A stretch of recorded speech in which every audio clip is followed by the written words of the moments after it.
Hello everyone. ఈరోజు వీడియోలో XL editing ఎలా చేయాలనేది నేర్చుకుందాం.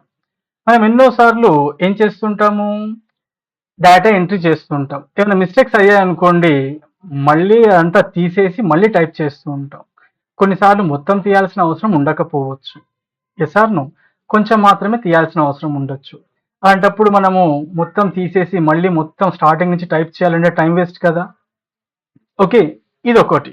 నెక్స్ట్ ఏం కావచ్చు, కొన్నిసార్లు ఆల్రెడీ చేసిన డేటాని దాంట్లో ఏదో కొంచెం మాత్రమే ఎడిట్ చేయాలి. అది తెలియక ఏం చేస్తుంటాం, మనం మొత్తం మళ్ళీ టైప్ చేస్తుంటాం. ఓకే, అయితే మనం టైప్ చేస్తున్నప్పుడు కొన్ని మిస్టేక్స్ అవుతూ ఉంటాయి. వాటిని ఎలా కరెక్ట్ చేయాలి? ఓకే, చాలా మన వర్క్ ఎఫిషియన్సీ పెరగాలి అంటే, ఎఫిషియెంట్గా మన వర్క్ కావాలి అంటే ఏ మార్గాల్ని ఎంచుకోవాలి, ఏ కమాండ్స్ని ఇవ్వాలి అనేది ఈ వీడియో నేర్చుకుందాం. ఇది చాలా చాలా important video. Okay, right. So ఇక్కడ చూడండి, 3 వేస్ ఆఫ్ ఎడిటింగ్. ఒక సెల్ని మనం ఎడిట్ చేయాలి అంటే ఏం చేస్తాం, F2 కీ నొక్కి చేయొచ్చు, డబుల్ క్లిక్ చేసి చేయొచ్చు, ఫార్ములా బార్లో కూడా చేయొచ్చు. చూద్దామా? ఇప్పుడు ఈ యొక్క షీట్లోకి వెళ్ళిపోదాం. ఇప్పుడు ఇక్కడ ఏముందండి, రాజేష్ ఉంది, కానీ దీన్ని ఏం చేయాలి, రాజేష్ కుమార్ అని చేయాలి. అయితే ఎన్ని విధాలుగా దీన్ని రాజేష్ కుమార్గా మార్చొచ్చో చూద్దాం. ఫస్ట్ టైం నేర్చుకున్నాం మనము, ఫస్ట్ టైం చూసాం F2 కీ అంటే కీబోర్డ్ పైన మనం F2 కీ అంటే కీబోర్డ్ ద్వారా F2 నొక్కేస్తే ఏమైపోయింది, కర్సర్ వచ్చింది. అంటే ఎప్పుడు కూడా మీరు F2 నొక్కితే ఏమవుతుంది, కర్సర్ అనేది ఆ యొక్క టెక్స్ట్ లాస్ట్ లో వస్తుంది. జస్ట్ మనం ఏం చేయాలి, స్పేస్ ఇచ్చి ఓకే క్యాప్స్ లాక్ చేసేసుకుంటున్నాను, కుమార్ అయిపోయింది. ఇప్పుడు ఎంటర్ కీ నొక్కితే ఏమవుతుంది, సెల్ పాయింటర్ నెక్స్ట్ రోకి వస్తుంది. ట్యాబ్ కి నొక్కితే నెక్స్ట్ కాలంకి వెళ్తుంది. నెక్స్ట్ మీకు ఎక్కడ పని ఉంది అనేది దాన్ని బట్టి మీరు ఇవ్వండి. నేను ట్యాబ్ కి నొక్కితే ఏమైంది, నెక్స్ట్ కాలంకి వచ్చింది. అర్థమైంది కదా. ఇప్పుడు ఇక్కడ రాజేష్ కుమార్ అని ఇక్కడ కనబడుతుంది, కానీ ఇక్కడ ఓన్లీ కేయుఏ కనబడుతుంది. మనం మొత్తం కనిపించాలంటే ఏం చేస్తాను, ఈ యొక్క కాలం ఎడ్జ్ పైన డబుల్ క్లిక్ చేస్తే కనిపించింది. Okay, right. సరే, ఇప్పుడు నెక్స్ట్ ఏం చేస్తాను అంటే, నరేష్ ఉంది కదా, ఇది కూడా నరేష్ కుమార్ చేయాలి. మరి ఎలా చేయాలి, ఈసారి ఏం చేద్దాము, F2 కాకుండా నెక్స్ట్ ఏముంది, డబుల్ క్లిక్ ఉంది. రైట్, డబుల్ క్లిక్ తో ఏం చేద్దాము, మార్చుదాం.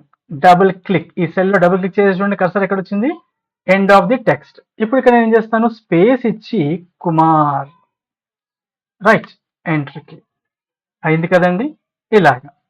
ఇప్పుడు నెక్స్ట్ ఏముంది, ఫార్ములా బార్. అంటే ఫార్ములా బార్ ద్వారా కూడా ఏం చేయొచ్చు, నేను సెల్ని ఎడిట్ చేయొచ్చు. డబుల్ క్లిక్ చేసి ఓకే, ఇక్కడ సారీ అక్కడ చేయాలి కదా, సెల్ని క్లిక్ చేశాను, సురేష్ పక్కన ఫార్ములా బార్లో క్లిక్ చేశాను. ఇప్పుడు ఇక్కడ స్పేస్ ఇచ్చి కుమార్, ఎంట్రీకి ఇలా కూడా చేసుకోవచ్చు. అర్థమైంది కదండి. అయితే ఓన్లీ ఇక్కడ మనం యాడ్ చేయడానికే కాకుండా ఇక్కడ మనం ఏం చేయొచ్చు, ఎక్కడైనా సరే మనం చేసుకోవచ్చు. అడిషన్ చూసాం, ఏమైనా డిలీట్ చేయాలనుకోండి, సపోజ్ రాజ్ కుమార్, ఇప్పుడు నేను డిలీట్ చేసేస్తున్నాను, సెలెక్ట్ చేసి డిలీట్ నొక్కుతున్నాను, కీబోర్డ్ పైన డిలీట్ నొక్కచ్చు. ఓకే, డిలీట్, ఎంటర్ కీ అయిపోయిందా, ఇలా చేయొచ్చు. అండ్ కీబోర్డ్ పై మౌస్ తో కూడా ఏం చేయొచ్చు, మీరు డబుల్ క్లిక్ చేసేసి కూడా ఓకే ఇలా సెలెక్ట్ చేసేసి సెలెక్షన్ మీద మీరు ఎప్పుడు టైప్ చేసినా ఏమవుతుంది, రీప్లేస్ అవుతుంది. నేనేం చేశాను, ESH ని సెలెక్ట్ చేశాను, సెలెక్ట్ చేసి డిలీట్ చేయలేదు, జస్ట్ డైరెక్ట్ గా ఐ నొక్కాను కీబోర్డ్ పైన, అంటే సెలెక్షన్ ఉన్నది డిలీట్ అయిపోయి కొత్తగా అయితే టైప్ చేశాను అది వచ్చింది. అయితే సెలెక్షన్ మీద ఎప్పుడు టైప్ చేసినా జాగ్రత్తగా ఉండాలి. ఓకే, రైట్, ఎంటర్ కి క్లియర్. ఇక నెక్స్ట్ ఏంటి, ఈ మూడు అర్థమైపోయాయి కదా బాగా. నెక్స్ట్ అంటే బ్యాక్ స్పేస్ కి. కొన్నిసార్లు మనము ఆల్రెడీ ఉన్న దానికి దగ్గరగా ఇప్పుడు చూడండి, ఇక్కడ క్లిక్ చేశాను, డబుల్ క్లిక్ చేసి ఇక్కడ బ్యాక్ స్పేస్ ఓకే ఇలా చేసుకోవచ్చు. అది మీరు డేటా ఎంట్రీ చేస్తున్నప్పుడు కావాలంటే కూడా చేయొచ్చు. ఓకే, ప్రవీణ్ ఓకే, మీరు ఇలా బ్యాక్ స్పేస్ కూడా నొక్కి మీరు ఎడిట్ చేసుకోవచ్చు. అయితే బ్యాక్ స్పేస్ నొక్కితే ఏమవుతుంది, కర్సర్ కి లెఫ్ట్ సైడ్ లో డిలీట్ అవుతుంది, గుర్తుపెట్టుకోండి. ఓకే, రైట్, ప్రవీణ్, ఎంట్రీకి ఓకే. ఇప్పుడు చూడండి, నెక్స్ట్ డిలీట్ కీ యూజ్ చేస్తారనుకోండి. సపోజ్ కుమార్ డిలీట్ చేయాలి, సురేష్ కుమార్ నుంచి కుమార్ డిలీట్ చేయాలి. అప్పుడు ఏం చేస్తాను, ఇక్కడ మనం చాలా ఏం చేస్తుంటారు, లాస్ట్ లో క్లిక్ చేసి బ్యాక్ స్పేస్ నొక్కుతారు. ఎందుకంటే మొబైల్లో ఏముంటుంది, డిలీట్ కి ఉండదు. అదే మనకు మొబైల్ యూజ్ చేసే అలవాటు ఉంది కాబట్టి అందులో బ్యాక్ స్పేస్ ఉంటుంది కాబట్టి ఎప్పుడు డిలీట్ చేయాలన్నా మనం బ్యాక్ స్పేస్ యూజ్ చేస్తాం. ఓకేనా. ఇప్పుడు కుమార్ డిలీట్ చేయాలంటే ఏం చేస్తున్నాము, లాస్ట్ నుంచి లెఫ్ట్ కి వెళ్తున్నాం డిలీట్ చేసుకుంటూ. అంటే లాస్ట్ లో క్లిక్ చేసి ఇలా బ్యాక్ స్పేస్ నొక్కుతూ పోతున్నాం. ఇలా చేయకుండా ఏం చేయొచ్చు, ఇక్కడ కుమార్ గా డిలీట్ చేయాల్సింది కే కి ముందు డబుల్ క్లిక్ చేసి కీబోర్డ్ పైన డిలీట్ కి నొక్కండి. ఓకే, డిలీట్ కీ నొక్కితే ఏమవుతుంది, కర్సర్ కి రైట్ సైడ్ లో డిలీట్ అవుతుంది. బ్యాక్ స్పేస్ కీ నొక్కితే ఏమవుతుంది, కర్సర్ కి లెఫ్ట్ సైడ్ లో డిలీట్ అవుతుంది.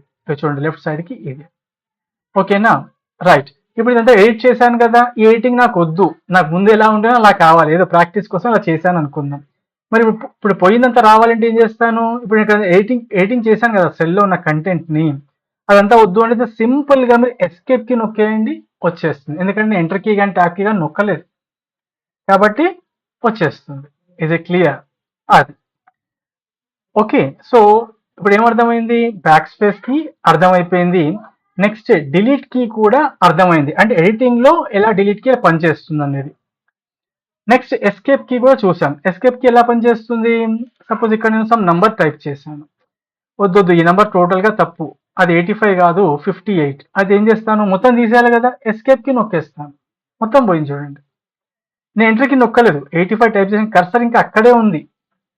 ఓకే, ఎస్కేప్ కి నొక్కేస్తే ఏమైపోతుంది, ఎడిటింగ్ మొత్తం పోతుంది అనమాట. అదే కనుక నేను ఇలా 85 టైప్ చేసి నేను ట్యాప్ కీ కానీ ఎంటర్ కీ కానీ నొక్కిన తర్వాత ఇప్పుడు 85 వద్దనుకుంటే ఏం చేస్తాను, నేను కంట్రోల్ Z అండూ చేస్తాను. ఎస్కేప్ కి పని చేయదు, ఎందుకంటే నేను ఎడిటింగ్ లో లేను కదా, అందుకోసం. రైట్, అలాగా. సో ఇప్పుడు ఏం నేర్చుకున్నాం మనము, ఎస్కేప్ కి నేర్చుకున్నాము, అండూ కూడా నేర్చుకున్నాం. అంటే టైప్ చేసిన తర్వాత వెంటనే వద్దు అనుకుంటే అండు. ఇప్పుడు అదే ఒకవేళ అండు చేసింది వద్దు, అండు చేయదలుచుకోలేదు అన్నప్పుడు ఏం చేస్తాను, నేను రీడు. ఓకే, ఇది అండు బటన్, ఇది రీడు బటన్. రీడు బటన్ కి కీబోర్డ్ షార్ట్ కట్ ఏంటి, కంట్రోల్ Y. ఓకే, చూడండి 85 మళ్ళీ వచ్చింది. 85 టైప్ చేసి ఏం చేశాను, అండు చేశాను. అరే వద్దు నాకు కావాలి అంటే ఏం చేశాను, నేను రీడు చేశాను. ఓకే కదండి, ఈ విధంగా పనిచేస్తుంది అనమాట. All right.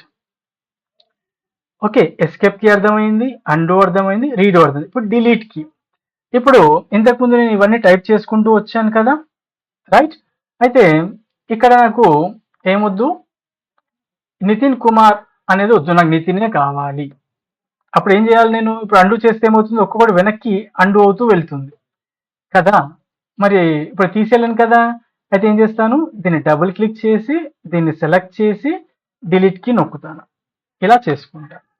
రైట్, అదే నాకు మొత్తం సెల్ వద్దనుకుంటే, సెల్లో ఉన్న డేటా మొత్తం వద్దనుకుంటే డబుల్ క్లిక్ చేయకూడదు, జస్ట్ ఆ సెల్ ని క్లిక్ చేసి డిలీట్ కి నొక్కండి, ఆ యొక్క సెల్లో ఉన్న డేటా మొత్తం డిలీట్ అవుతుంది.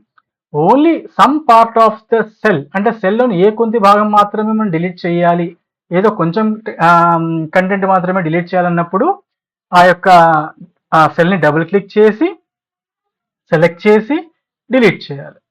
ఓకే, అయితే ఇప్పుడు అండూ చేస్తున్నాను, ఎందుకంటే అది నేను డిలీట్ చేయదలుచుకోలేదు. నెక్స్ట్ ఏంటి, క్లియర్ కంటెంట్స్. అయితే మనము రైట్ క్లిక్ చేసి ఏం చేయొచ్చు, ఇప్పుడు దీన్ని డిలీట్ చేద్దాం అనుకుంటున్నాం కదా, ఇప్పుడు నేను డిలీట్ చేద్దాం అనుకుంటే ఏం చేస్తున్నాను, ఇంత ఏం చేశాను, కీబోర్డ్ పైన డిలీట్ కి నొక్కాను. అయితే నా చేతిలో ఇప్పుడు కీబోర్డ్ ఉండే కాబట్టి డిలీట్ కి నొక్కాను. మరి మౌస్ తో డిలీట్ చేయాలంటే ఎలా, దానిపైన రైట్ క్లిక్ చేసేసి క్లియర్ కంటెంట్స్ క్లిక్ చేయండి, అయిపోతుంది. మనకి కమాండ్ తెలియదు అనుకోండి మౌస్ తో చేయటం, అప్పుడు ఏం చేస్తాం, మనం మౌస్ పక్కన పెట్టేసి కీబోర్డ్కి వచ్చి డిలీట్ కి ఎక్కడ ఉందో వెతికి అప్పుడు డిలీట్ కి యూజ్ చేస్తాం. ఇదంతా టైం వేస్ట్ కదా. సో మనం రెండు విధాలుగా కూడా నేర్చుకోవాలి, కీబోర్డ్ తో ఆ పని ఎలా అవుతుంది, మౌస్ తో ఎలా అవుతుంది. అప్పుడు మన చేతిలో ఏ డివైస్ ఉంటే ఆ డివైస్ తో మనం వర్క్ అనేది ఫాస్ట్ గా చేసుకోవచ్చు. ఆల్ రైట్, అండు మళ్ళీ కావాలి మనకి. నెక్స్ట్ ఏంటి, clear command on home tab editing group. అయితే మనకు ఇలానే రైట్ క్లిక్ క్లియర్ కంటెంట్సే కాకుండా ఏంటి, మనకు ఇక్కడ ఎడిటింగ్ గ్రూప్ లో క్లియర్ అనే కమాండ్ ఉంది. సపోజ్ ఇప్పుడు ఈ యొక్క డేటాకి ఏం చేస్తున్నాను, ఫార్మాటింగ్ ఇస్తున్నాను, బోల్డ్ ఇచ్చాను, కలర్ ఇచ్చాను. ఓకే, రైట్, ఇలా ఇచ్చాను. అయితే ఇప్పుడు నాకు ఏంటి, నాకు రాజ్ కుమార్ నుంచి ఏం తీసేయాలనుంది, ఈ యొక్క క్లియర్ లోకి వెళ్ళేసేసి క్లియర్ ఆల్ అంటే ఏమైపోతుంది, దాంట్లో ఉన్నదంతా పోతుంది. ఏంటి, డేటా పోయింది అంటే కంటెంట్ పోయింది, ఫార్మాటింగ్ పోయింది. ఇప్పుడు నేను కొత్తగా టైప్ చేస్తే ఏమవుతుంది చూడండి, బ్లాక్ వచ్చింది అంటే ఫార్మాటింగ్ కూడా క్లియర్ అయిపోయింది, అండు.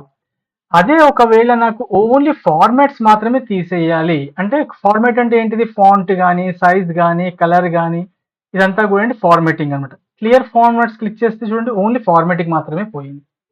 అర్థమైంది కదండి. అయితే మనం దీని ద్వారా కూడా ఏం చేయొచ్చు, మనము డేటాని కానీ లేకపోతే ఫార్మాటింగ్ని కానీ లేక మొత్తాన్ని కానీ క్లియర్ చేసేయచ్చు అనమాట.